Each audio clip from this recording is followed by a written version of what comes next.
আপনি ভাবছেন Facebook free, কিন্তু না, আসলে আপনি এই পণ্য। আপনি কি কখনো ভেবেছেন ফেসবুক ব্যবহার করে কি আসলেই ফ্রি? আপনি যখন ফেসবুক স্ক্রল করেন, লাইক দেন, কমেন্ট করেন, তখন আসলে আপনি একটি জিনিস দিচ্ছেন, আর সেটা হলো আপনার অ্যাটেনশন। আর আজকের দুনিয়ায় অ্যাটেনশন মানেই পাওয়ার। অনেকেই বলেন ভাই আগের মতো লাইক আসে না, আমার ভিডিও কেউ দেখে না, ফেসবুক হয়তো বা আমার ভিডিও চাপা দিচ্ছে। কিন্তু প্রশ্ন হলো, এটা কি সত্যিই কপাল খারাপ, নাকি এর পিছনে কেউ কাজ করছে?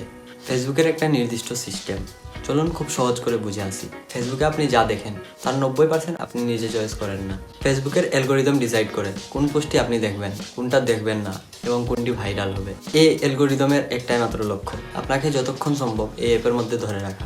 আপনি যে পোস্টে বেশি সময় থামেন, যেখানে রিয়েক্ট করেন, বা যেটা বারবার দেখেন, ফেসবুক ধরে নেয় এ ধরনের কন্টেন্ট আপনি পছন্দ করেন।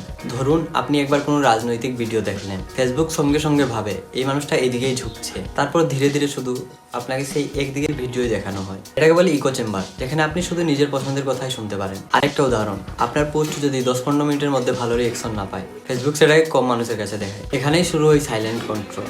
এটা কোনো কনস্পিরেসি থিওরি না, ফেসবুক নিজেই তাদের ইঞ্জিনিয়ারিং ব্লগে বলছে তাদের অ্যালগোরিদম কাজ করে এঙ্গেজমেন্ট আর ওয়াচ টাইমের উপর। মানে বিষয়টা পরিষ্কার, ফেসবুক মানুষের ভালোটা নয়, মানুষ কতক্ষণ আটকে থাকবে সেটা দেখে। ফেসবুক আপনাকে সরাসরি কন্ট্রোল করে না, সে কন্ট্রোল করে আপনি কি দেখছেন, কি ভাবছেন।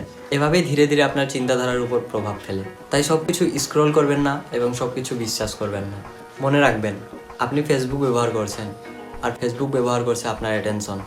আপনার অ্যাটেনশন আপনার সম্পদ।